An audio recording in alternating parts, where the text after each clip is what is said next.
Who has been in this room has actually seen the Watson website? Set of Sims. It's a lot less developed than the Fulbright site, but it's worth taking a look at because they basically just have one page of frequently asked questions and then a list of a little blurb of each of the projects for the, I guess now 40 fellows per year.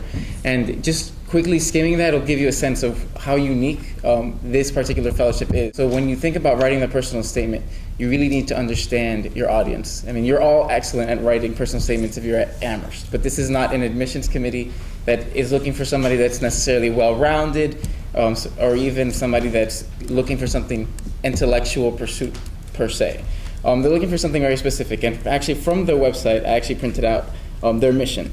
And so it's the Watson Fellowship offers college graduates of unusual promise a year of independent, purposeful exploration and travel in international settings new to them to enhance their capacity for resourcefulness, imagination, openness, and leadership, and to foster their humane and effective participation in the world community.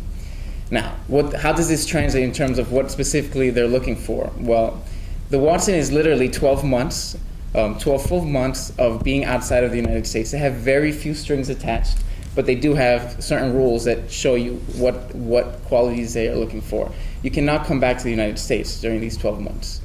Unless someone in your family is sick or there's some sort of emergency where they make an exception, then you can go back. But otherwise, you're expected to be on your own for 12 months. There were 50 fellows my year. You don't meet them until 12 months after your fellowship. You convene at this conference. So you're really on your own. In fact, you don't correspond with the staff. The Watson Foundation is just 3 people.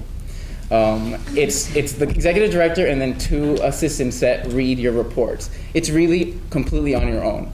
And so in terms of what they're looking for in the statement, it's examples of your passion. You have to really create your own project. The proposal we'll hear about, but what from your background, from what you've done already, from what you've studied, or something completely away from what you've studied, not related to your major, just something a hobby that you love.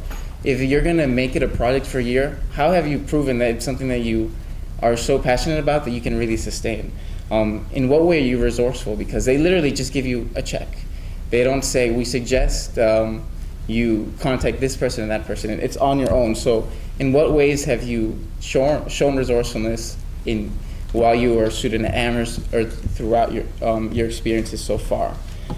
Specifically, some questions that they even ask, they put on their website, I'll just mention a couple. They say, how flexible am I? Am I willing to leave behind familiar structures and cultures?